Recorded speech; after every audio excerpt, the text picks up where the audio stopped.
উচ্চ মাধ্যমিক পাশ করেই আমার বিয়ে হয়ে গিয়েছিল। বেশি লেখাপড়া আর শেখা হয়ে ওঠেনি। যদিও পড়াশোনাতে আমি ভালোই ছিলাম, বিশেষ করে অঙ্কে। মাধ্যমিকে লেটার পেয়েছিলাম। পরে উচ্চ মাধ্যমিকে কমার্স নিয়ে পড়াশোনা। কিন্তু সুজনের সঙ্গে আলাপ হয়ে তার প্রেমে পড়ে যাই।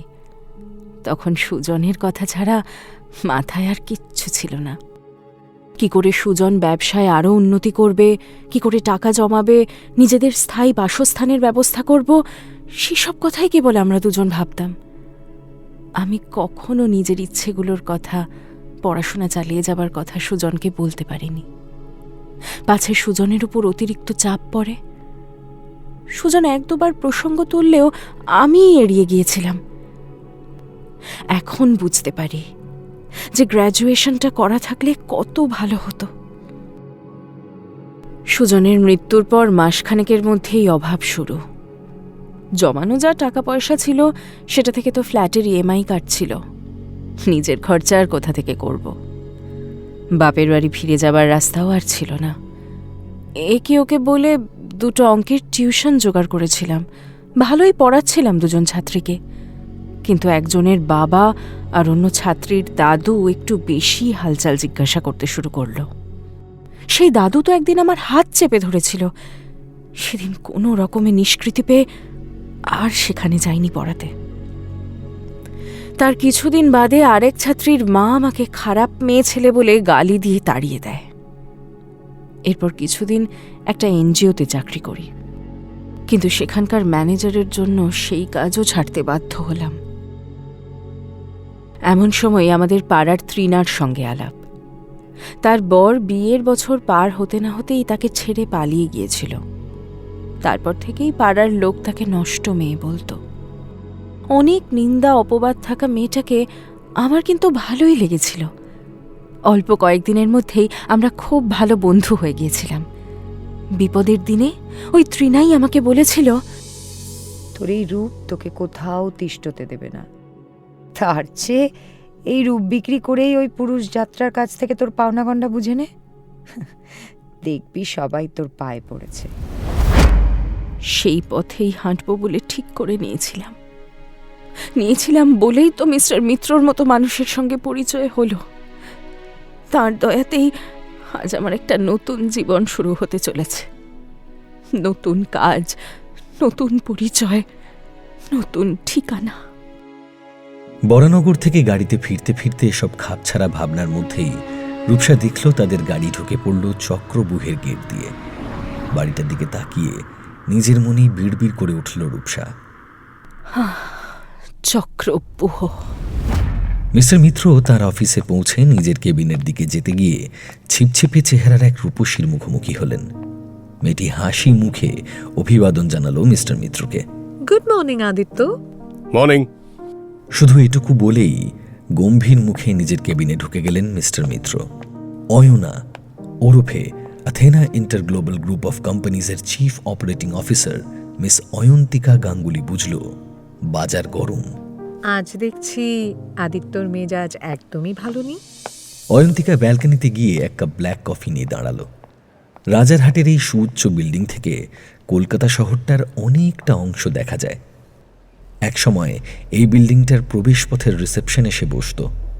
আর আজ একটা ইন্টারন্যাশনাল কোম্পানির গ্রেড এ ম্যানেজার, যে কিনা কোম্পানির যাবতীয় ইন্টারনাল কাজকর্মকে নিয়ন্ত্রণ করে। কে জানে, ভবিষ্যতে আমি অ্যাথেনা এডুকেশনের সিইও হয়ে যেতে পারি। অ্যাথেনা ইন্টারগ্লোবাল গ্রুপ অফ কোম্পানিজে 3টি সাবসিডিয়ারি কোম্পানি আছে। তার মধ্যে অ্যাথেনা এডুকেশন সলিউশনস এই গ্রুপের সব থেকে পুরনো, যা 100-র উপর টিউশন সেন্টার সারা ভারতবর্ষে গড়ে তুলেছে। তারা স্কুল ও কলেজের ছাত্রদের IIT, joint entrance, cat, CA এমন সব নানা রকম পরীক্ষার প্রস্তুতির ট্রেনিং দেয়। ফলে কোটা শহরের নামি দামি কোচিং সেন্টারগুলোর সঙ্গে সরাসরি প্রতিযোগিতায় টিকে থাকার লড়াই চালাতে হয়। এই কোম্পানির বর্তমান সিইও রমেশ প্রধান বেশ কয়েকদিন ধরে অসুস্থ হয়ে গিয়ে ছুটিতে আছেন। বেচারা বিরূপাক্ষ মল্লিক আপাতত মিস্টার প্রধানের কাজকর্ম দেখে দিচ্ছে, কিন্তু নিজের কাজকর্ম সামলে এই অতিরিক্ত কাজের বোঝা তার পক্ষে বেশ চাপের ব্যাপার হয়ে যাচ্ছে। সে তো বলছিল। বুঝলে অয়ন্তিকা, কোনো মতে অ্যাডমিশন সিজনের প্রেশারটা সামলে দিয়েছি। এবার বোর্ডকে জানিয়ে দিয়েছি এক্ষুনি নতুন সিইও খোঁজা শুরু করা উচিত। নতুন সিইও?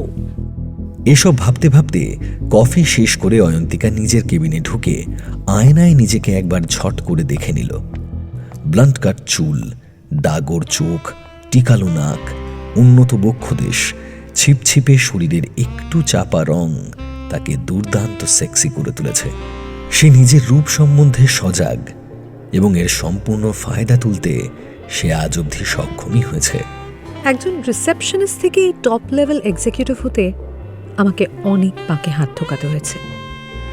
শুধু কোম্পানির ভেতরের বাধাগুলোকে টপকাতে হয়েছে তা তো নয়, কোম্পানিও আমাকে অনেকবার ব্যবহার করেছে। যখনই বড় ডিল হতো কোম্পানি থেকে তো আমাকেই পাঠানো হতো।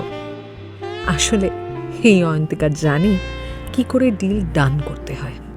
কর্পোরেট জগতে এসব তো মামুলি ব্যাপার, নিজের কার্যসিদ্ধি হলেই হলো। তবে একজন পুরুষকে আমি এখনো আয়ত্তে আনতে পারিনি, আদিত্য। আর দুটো ধাপ শুধু উঠতে হবে আমাকে। দুটো টার্গেট, এক সিইও চেয়ার, আর দুই আদিত্য মিত্র। তার জন্য যা করতে হয় করব। আমার পথে যে বাধা হবে তাকেই সরিয়ে দেব। আদিত্যর জীবনে অফিসে চক্রবুহে একমাত্র নারী হয়ে উঠব আমি, অয়ন্তিকা। রূপসারা বাড়ি ফিরে শুনল সন্ধ্যার চাকরি চলে গেছে। অনেক কান্নাকাটি অনুনয় বিনয়ের পরেও মিস্টার মিত্রর মন গলেনি। তিনি সন্ধ্যাকে অতিরিক্ত 1 মাসের মাইনে দিয়ে বিদায় দিয়েছেন। বাড়িতে কেমন যেন একটা থমথমে ভাব। কুমুদ রূপসাকে উপরের গেস্ট রুমে নিয়ে এলো। এই রুমটা তো নিজের গেস্ট রুমের চেয়ে অনেক বড়, আর দুর্দান্ত সব ইন্টেরিয়ার ডিজাইনে সাজানো। কিং সাইজ বেড, পুরু গদি, পাশে 3 বেডের সোফা, একটা কাচের কফি টেবিল, নামি কোম্পানির এসি, আবার একটা বড় স্মার্ট টিভি, ড্রেসিং এরিয়ায় আলোকিত আয়না, ওয়ার্ড্রোব। কি নেই এখানে? নরম কার্পেটের উপর দিয়ে হেঁটে রূপসা বারান্দার দিকে এগিয়ে গেল। সেখানে একটা বেতের দোলনা ঝোলানো রয়েছে। কাঁচের উপর কাঠের রেলিং আর তার উপরে হ্যাঙ্গিং প্লান্ট টপগুলো বারান্দার শোভা অনেক গুণ বাড়িয়েছে। বারান্দায় পাতা সবুজ কৃত্রিম ঘাসের কার্পেটে দাঁড়িয়ে রূপসা দেখল সামনের মন্দিরটা থেকে পুরোহিত মশাই বেরোলেন। বোধহয় সকালের নিত্য পূজা শেষ হলো। রূপসা হাত জোর করে রাধাকৃষ্ণের শ্বেত পাথরের মূর্তিটাকে চিন্তা করল। এমনিতে রূপসা কিছু চায় না ঠাকুরের কাছে। সে মনে করে ঠাকুর আমাকে চেনেন, আর আমার কি চাই সেটাও জানেন। তিনি আমার ভূত ভবিষ্যৎ সব জেনে ঠিক যেটুকু দরকার নিশ্চয়ই দেবেন। তাই চাওয়া পাওয়ার সংকীর্ণ মানসিকতার তাগিদে তার সঙ্গে ঈশ্বরের সম্পর্ককে সে শৃঙ্খলাবদ্ধ করেনি কখনো। তবে সে মনে মনে আজ ঈশ্বরের কাছে প্রার্থনা করল, হে রাধা মাধব, তোমার পায়ে একটু স্থান দিও। এই বাড়ি থেকে আমাকে তাড়িয়ে দিও না, আর যেন নতুন কোনো বাধা না আসে।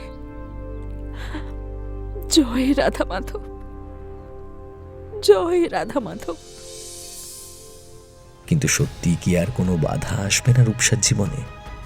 চক্রবুহে তার বাস কি মসৃণ হবে?